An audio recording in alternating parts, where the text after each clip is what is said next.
Dalam waktu dekat kelebihan populasi dan perubahan iklim telah membawa kehancuran global ke bumi.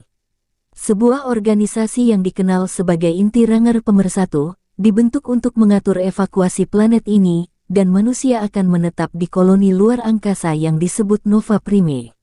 Melihat seperti manusia sekarang rentan, ras alien yang disebut Skrull mengirim banyak monster untuk menyerang. Monster-monster ini adalah predator ganas yang dibiarkan untuk membunuh manusia. Meskipun mereka buta, mereka dapat memburu orang dengan mendeteksi feromon yang mereka rahasiakan. Saat ketakutan untuk menghentikan invasi, Rangers melawan Ursus dengan pedang mereka, sementara Chipper komandan utama membuktikan dirinya sebagai pahlawan. Ketika dia belajar bagaimana menekan emosinya dengan tidak menunjukkan rasa takut, seseorang menjadi tidak terlihat oleh bumi ini adalah teknik yang dikenal sebagai ghosting. Beberapa tahun setelah perang, putranya Chipper Katai adalah kadet di Akademi Ranger, karena dia ingin menjadi seperti ayahnya. Bahkan selama tes yang paling dasar seperti jogging, dia berusaha ekstra hanya untuk membuktikan bahwa dia mampu. Namun meskipun nilai tesnya bagus, dia tidak melakukannya dengan baik di lapangan, dan Katai tidak mendapatkan promosi ke penjaga yang dia inginkan. Nanti malam ketika Chipper pulang dari misi, Katai mengatakan kepadanya bahwa dia gagal dipromosikan, dan dia tetap dingin seperti biasa, dan dia berkata, Katai belum siap karena komandan tahu apa yang dia lakukan.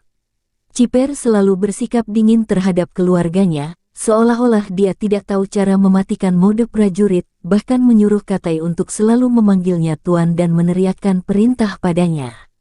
Setelah makan malam, Chipper membawakan istrinya sebuah hadiah yang dia dapatkan dari misi, dan memberitahunya bahwa dia akan pergi keesokan harinya untuk Ivato untuk melatih kadet. Namun setelah misi itu selesai, dia berniat untuk pensiun dan bekerja dengannya di departemen. Istrinya senang hati mendengar itu dan mengatakan bahwa dia perlu menghabiskan lebih banyak waktu dengan Katai, mengobrol dengannya dan tidak terlalu jauh.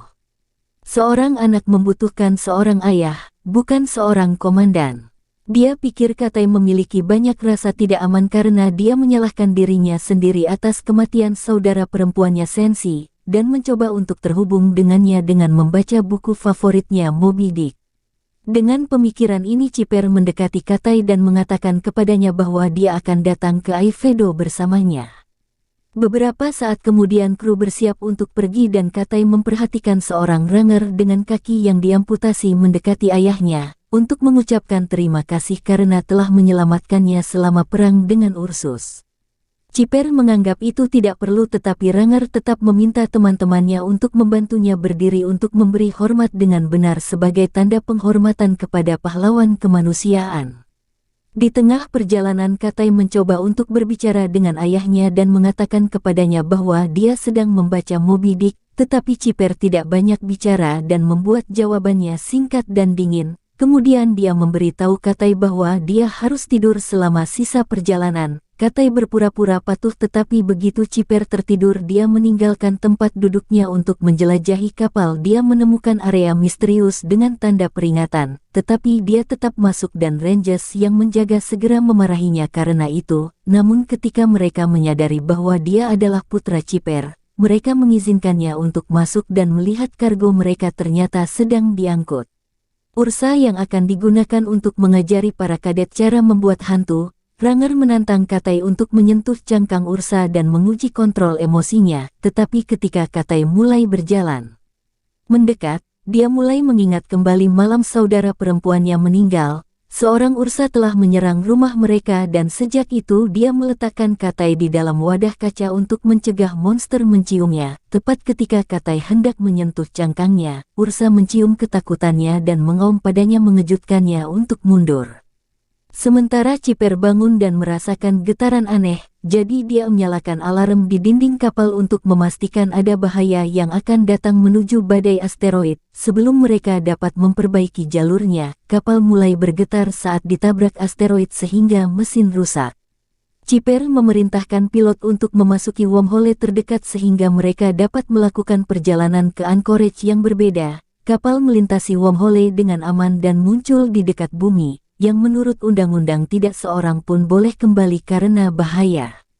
Ciper ingin pergi ke tempat lain tetapi pilot menjelaskan bahwa kapal telah mengalami terlalu banyak kerusakan yang berarti mereka harus mendarat sesegera mungkin. Setelah kapal mendekati atmosfer bumi, Katai mulai panik dan gemetar sehingga Ciper membimbingnya untuk mengambil napas dalam-dalam. Untuk menenangkannya pada saat itu kapal mulai pecah dan Ciper tertiup angin saat Katai jatuh pingsan. Beberapa saat kemudian Katai bangun dan menemukan kapalnya telah jatuh. Dia meninggalkan tempat duduknya untuk mencari yang lain tetapi semua penjaga yang dia temukan sudah mati. Untungnya dia menemukan Ciper dan memastikan dia masih hidup jadi Katai duduk di sisinya dan menunggu dia bangun. Ketika Ciper mendapatkan Katai sadar menjelaskan kepadanya bahwa ekor kapal itu hilang artinya Ursa juga hilang. Ciper memandu Katai ke kokpit untuk menemukan suar darurat, tetapi ketika dia mencoba menggunakannya dia menemukan itu rusak. Setelah itu Katai meletakkan Ciper di atas tandu dan membawanya ke komputer utama kapal tempat pemeriksaan. Ciper mencari dan memastikan ada suar lain di ekor kapal karena kedua kakinya terluka. Ciper memberi Katai misi untuk menemukan ekor yang menurut pemindai jaraknya sekitar 100 km. Kemudian Ciper memberikan Katai pedangnya ditambah 6 botol penghirup penyaringan udara yang akan bantu dia bernapas di lingkungan bumi yang tidak bersahabat. Dia juga memberitahunya bahwa baju pelampung di ransel dipasangi kamera sehingga Ciper akan melihat semua yang dilihat Katai. Katai bertanya kepada Ciper tentang Ursa yang mereka bawa dan Ciper mengira itu pasti mati dalam kecelakaan itu. Setelah mengambil salah satu inhaler, Katai meninggalkan kapal dan menjadi sangat gugup karena dia bisa melihat semua tubuh di sekitarnya. Untuk menenangkannya Ciper membuatnya berlutut dan mengingatkannya untuk berkonsentrasi pada saat ini untuk mengatasi ketakutannya. Kemudian Katai memulai perjalanannya yang memungkinkan dia untuk bertemu banyak hewan yang belum pernah dia lihat seumur hidupnya.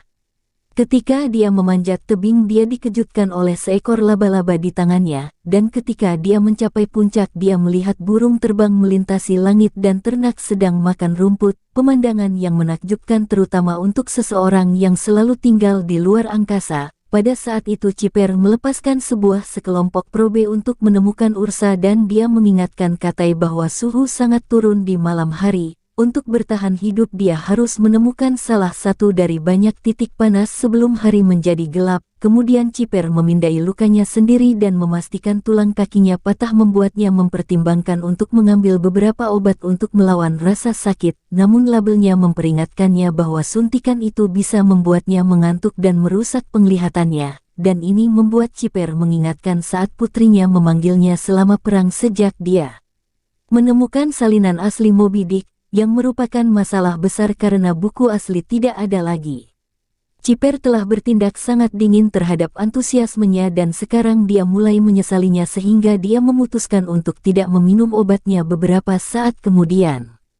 Katai memperhatikan setelannya telah berubah menjadi hitam. Ciper menjelaskan itu dilengkapi dengan sensor gerak dan warna hitam berarti ada bentuk kehidupan yang datang untuknya. Tiba-tiba seekor babon besar muncul dari hutan dan Ciper menyarankan Katai untuk tetap diam, namun Katai lebih malah melempar batu ke arahnya untuk mencoba menakut-nakuti. Hal ini menyebabkan seluruh kelompok babon keluar dan mulai melempar batu ke arah Katai. Bocah itu mulai berlari secepat mungkin dan Ciper membimbingnya menuju sungai terdekat untuk mencegah babon mengikutinya. Katai dengan cepat menyeberangi sungai bahkan saat babon tidak mengikutinya lagi. Dia terus berlari karena dia terlalu gugup dan takut. Ciper harus berteriak padanya untuk membuatnya berhenti dan berlutut sehingga dia akan tenang. Pada saat itu Ciper memperhatikan ada racun dalam aliran darah Katai dan meminta putranya untuk memeriksa tubuhnya. Dia menemukan lintah di tangannya dan segera melepaskannya, tetapi racunnya masih ada di sistemnya. Ciper memberinya instruksi untuk menyuntikkan penawarnya tetapi dia mulai tidak merasakan tangannya lagi. Katai harus menjatuhkan tubuhnya dan jatuh pingsan. Beberapa jam kemudian Ciper memperhatikan suhu turun dan memaksa Katai untuk bangun untuk menemukan hotspot yang berjarak 10 km. Katai mulai berlari secepat yang dia bisa dan sementara Ciper memperhatikan putranya, dia mendengar komputer memberitahu dia membutuhkan suntikan arteri untuk merawat kakinya sekali lagi. Ciper menolak untuk minum obat dan menjalani prosedur sambil menahan rasa sakit. Saat dia bekerja, dia berpikir tentang perayaan ulang tahun ke-19 Senci yang harus dia tonton melalui layar karena dia berada di layar misi sejak dia memintanya untuk meniup lilin di kuenya, dan Ciper hanya menyuruh Katai meniupkan lilinnya. Katai akhirnya mencapai hotspot. Dia memeriksa peralatannya dan menemukan 2 inhaler rusak, tetapi dia berbohong kepada ayahnya dan mengatakan dia mendapatkan semuanya. Dia bertanya kepada ayahnya bagaimana dia berhasil menjadi hantu selama perang Ciper. Dia memberitahunya Ursa pernah menikamnya di bahunya dengan penjepitnya dan selama perjuangan mereka jatuh ke sungai, Ursa mencoba menenggelamkannya, tetapi ketika Ciper menerima kematiannya, penjepit itu keluar. Lalu Ursa tidak dapat menemukannya lagi. Di sana Katai melihat tumpukan monyet mati, bukti ada bahaya yang lebih besar. Begitu Katai berhasil mencapai air terjun, Ciper menyuruhnya memeriksa inventarisnya dan Katai mencoba berbohong tentang inhaler lagi. Tetapi Ciper mengetahui kebohongannya dan membuat beberapa perhitungan yang menunjukkan Katai tidak akan dapat menyelesaikan misi tanpa inhaler, sehingga dia memerintahkan dia untuk membatalkan misi. Katai mulai berpikir tentang bagaimana dia harus menonton Senshi mati dan menolak untuk melakukan membatalkan misi. Jadi dia memberitahu Ciper bahwa sebenarnya dia tidak akan menjadi pengecut lagi. Dia berkata Ciper adalah pengecut karena dia tidak berada di rumah untuk melindungi keluarganya ketika Ursa menyerang. Ciper mengabaikan perkataan itu dan bersikeras bahwa Katai harus berbalik. Tetapi Katai mengabaikannya dan melompat dari air terjun menggunakan jasnya untuk meluncur di udara. Saat itu seekor condor besar muncul dan mulai mengejarnya sehingga Katai mencoba mengarahkan untuk bersembunyi di balik air terjun. Namun condor itu cepat dan segera setelah Katai keluar, burung itu menyerangnya. Dia pingsan dan Ciper kehilangan semua komunikasi dengannya. Beberapa saat kemudian, Katai bangun dan sarang condor dengan anak-anaknya. Dia mencoba untuk pergi diam-diam, tapi tiba-tiba beberapa singa muncul mencoba masuk ke dalam untuk memakan.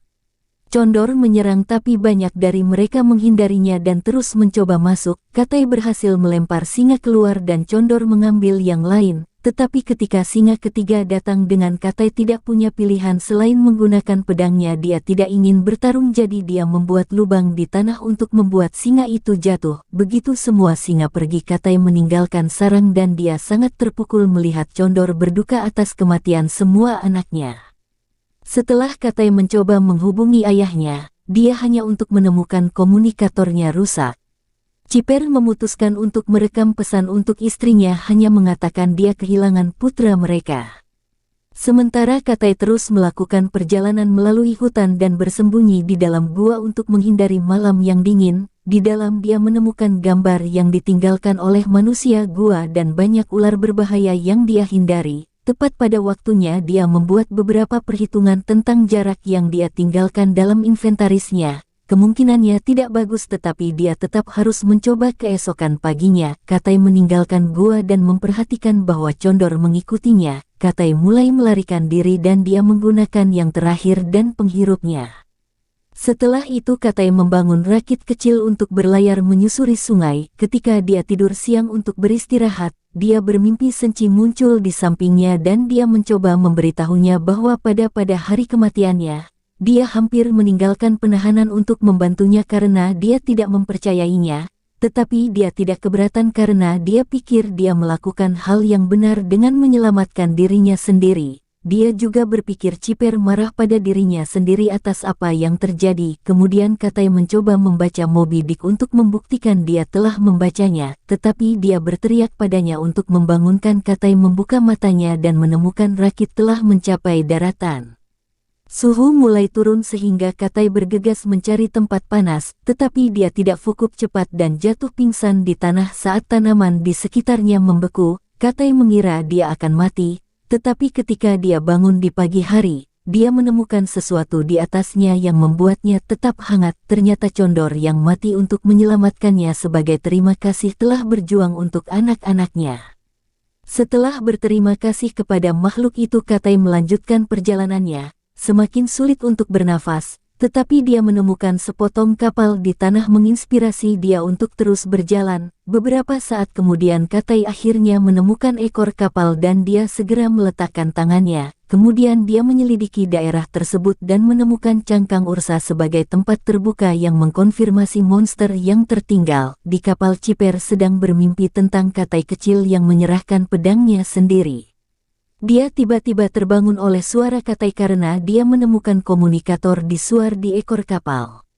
Chipper mencoba untuk berbicara dengannya tetapi Katai tidak dapat mendengarnya karena dia berada di zona hitam. Katai tidak mengetahui hal ini dan tetap mencoba menggunakan suar tetapi tidak berhasil. Katai yang frustrasi dan putus asa mulai melempar mengamuk tetapi segera dia mengingat nasihat ayahnya dan berlutut untuk menenangkan dirinya. Katai menyadari bahwa ada gangguan di daerah tersebut dan dia harus mendaki gunung berapi yang memungkinkan dia untuk mengaktifkan suar tanpa penghalang. Dalam perjalanannya ke gunung berapi Katai menemukan tubuh Ranger dengan Ursa ditinggalkan di sana yang membuat dia takut dan memicu feromonnya. Katai mencoba yang terbaik untuk mengabaikannya dan terus berjalan sampai dia mencapai dasar gunung berapi, di mana dia mencoba meluncurkan suar lagi dan gagal. Chipper memperhatikan Ursa di pemindai dan berharap putranya bertindak cepat sebelum dia ditemukan. Kemudian Katai memasuki gua untuk mencoba menemukan jalan ke puncak gunung berapi. Di dalam dia menemukan Ursa menunggunya, dan monster itu segera menyerang, tetapi monster itu terjebak di bawah tumpukan batu. Katai mulai berjalan saat Ursa mulai bangkit dan mengejarnya lagi, sehingga bocah itu memutuskan untuk bersembunyi di genangan air, kembali ke kapal. Komputer mulai error dan Chipper kehilangan akses ke perawatan medis menyebabkan dia mulai kehilangan kesadaran. Sementara Katai berenang menuju sumber cahaya yang memungkinkan dia untuk muncul kembali dan naik melalui lubang. Ketika dia mulai memanjatnya untuk mencapai puncak gunung berapi, Ursa tiba-tiba melompat keluar dari air dan meraih kaki anak laki-laki itu. Katai menendang monster itu untuk mengirimnya kembali ke air. Kemudian selesai memanjat lubang untuk keluar, Katai mencoba mengaktifkan suar tetapi Ursa kembali dan melompat ke arahnya memukulnya di bebatuan dan membuatnya menjatuhkan suar. Saat Katai kesakitan dia ingat bahwa dia dikirim untuk melindunginya dan semua saran yang diberikan Chipper kepadanya. Katai untuk akhirnya berkonsentrasi dan mengatasi ketakutannya mencapai ghosting. Makhluk itu kehilangan jejaknya dan Katai memanfaatkan kebingungannya untuk menyerangnya dengan pedangnya karena binatang itu tidak dapat mempertahankan dirinya sendiri, hanya membutuhkan beberapa serangan. Dan akhirnya membunuhnya. Semua ini dilihat oleh Chipper sebelum dia kehilangan kesadaran. Setelah itu Katai akhirnya menyalakan suar dan dalam beberapa jam Rangers tiba untuk menyelamatkan mereka. Katai khawatir tentang ayahnya tetapi ketika dia memeriksanya dia menegaskan dia baik-baik saja. Chipper memaksa tubuhnya yang sakit untuk berdiri untuk memberi hormat kepada putranya dengan menghormati keberaniannya. Tetapi Katai berlari untuk memeluk ayahnya. Dia mengatakan dia ingin bekerja dengan ibunya. Untuk pertama kalinya Chipper balas memeluk dan menjawab dia juga ingin pensiun.